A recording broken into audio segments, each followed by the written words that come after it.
Hello friends, welcome to health care today. मैं doctor Poonam Maggo और आज हम बात करेंगे कि कुछ पेशेंट्स को या कुछ लोगों को पीरियड्स में ज़्यादा ब्लीडिंग क्यों होती है। देखिए, हर महिला का मासिक चक्र अलग अलग होता है, मतलब कि ड्यूरेशन ऑफ ब्लीडिंग अलग अलग होता है। किसी को 2 दिन रहता है, किसी को 8 दिन रहता है। तो जिनको 2 दिन रहता है वो भी नॉर्मल है, जिनको 8 दिन रहता है वो भी नॉर्मल है। अगर आपका पीरियड टाइम पे आ रहा है और अगर आपका शुरू से ऐसा ही साइकिल है। अगर आपके साइकिल में कोई सडन चेंज होता है लेंथ वाइज या ड्यूरेशन वाइज या ब्लीडिंग वाइज, तो अलार्मिंग है, आपको अपने डॉक्टर से जाके मिलना है। कई बार मेरे पास पेशेंट्स आते हैं जिनको कि ये कंसर्न रहता है कि हमारा पीरियड 2 ही दिन आता है, मेरी फ्रेंड को 1 हफ्ता रहता है, क्या मैं नॉर्मल हूँ? जी हाँ, आप बिल्कुल नॉर्मल हैं। और जिनको 7-8 दिन रहता है वो भी नॉर्मल है। तो आप कैसे जानें कि आपका पीरियड का जो ब्लड लॉस है वो नॉर्मल है या नहीं? देखिए, पहली बात तो कुछ महिलाओं को लगता है कि जितना हमें पीरियड ज़्यादा होगा इसका मतलब अंदर की गंदगी निकल रही है, उतना हमारे लिए ज़्यादा अच्छा है। ऐसा बिल्कुल नहीं है।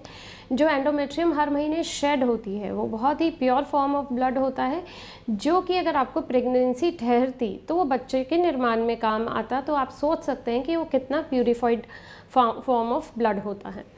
लेकिन ये नेचुरल है कि किसी को पीरियड कम होता है और किसी को ये पीरियड ज़्यादा होता है।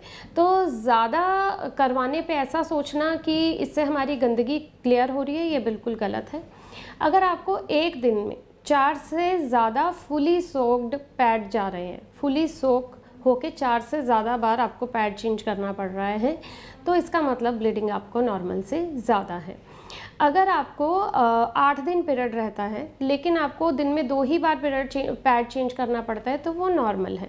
अगर आपको 4 दिन पीरियड रहता है लेकिन एक दिन में आपको 5-6 पैड जा रहे हैं फुली सोक, तो वो ज़्यादा है। इसके अलावा अगर आपको क्लॉट्स जा रहे हैं तो ये शो करता है कि आपको ब्लीडिंग ज़्यादा है।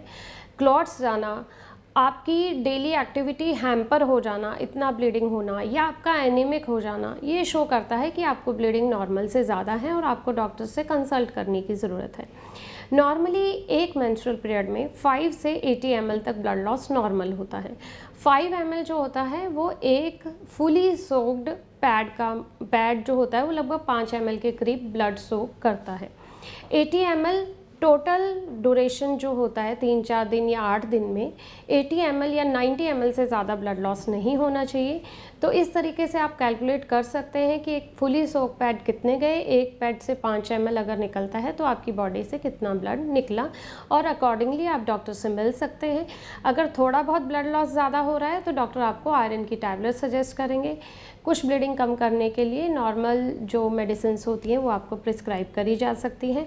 इसके अलावा अगर आपका ब्लीडिंग का पैटर्न सडनली चेंज हुआ है तो वो काफ़ी अलार्मिंग रहता है। उस कंडीशन में सबसे पहले आपको चेक करना रहता है कि कोई प्रेगनेंसी रिलेटेड कॉज तो नहीं है, कहीं ऐसा तो नहीं प्रेगनेंसी ठहरी और मिसकैरेज हो गया। तो उस कंडीशन में बहुत ही हैवी ब्लीडिंग होता है। आपको प्रेगनेंसी चेक करके देखना है, ब्लीडिंग के साथ भी प्रेगनेंसी टेस्ट पॉजिटिव हो सकता है, ये जानना बहुत ज़रूरी है। आपको अल्ट्रासोनोग्राफी कराना रहेगा, कहीं कोई रसौली, कोई फाइब्रॉइड, कोई ओवेरियन सिस्ट ऐसा तो कुछ नहीं है, कहीं बच्चेदानी की झिल्ली बहुत बढ़ तो नहीं गई है। ये तो बच्चेदानी और अंडेदानी से रिलेटेड कॉज हुए। इसके अलावा भी कुछ एक कॉजेज़ होते हैं, जैसे कि थायराइड हार्मोन की गड़बड़ी से भी आपको ब्लीडिंग ज़्यादा हो सकती है। बहुत ज़्यादा स्ट्रेस से भी आपका जो ब्लीडिंग का पैटर्न है वो चेंज हो सकता है। यहाँ हमने जाना कि ब्लीडिंग ज़्यादा होने के कुछ कॉमन कॉजेज़ क्या क्या हो सकते हैं और कब डॉक्टर से कंसल्ट करना रहता है। अगर आपको लगता है कि आपको हर महीने ब्लीडिंग ज़्यादा होती है, आप परेशान होते हैं, तो आपको आयरन की गोली लेना चाहिए ताकि आपके शरीर से जो ब्लड निकल रहा है उसकी भरपाई हो सके, और डॉक्टर से कंसल्ट करना चाहिए। आई होप मैंने आपकी काफ़ी सारी क्वेरीज सॉल्व करी होंगी। अगर फिर भी आप कुछ पूछना चाहें तो कमेंट सेक्शन में लिखकर पूछ सकते हैं।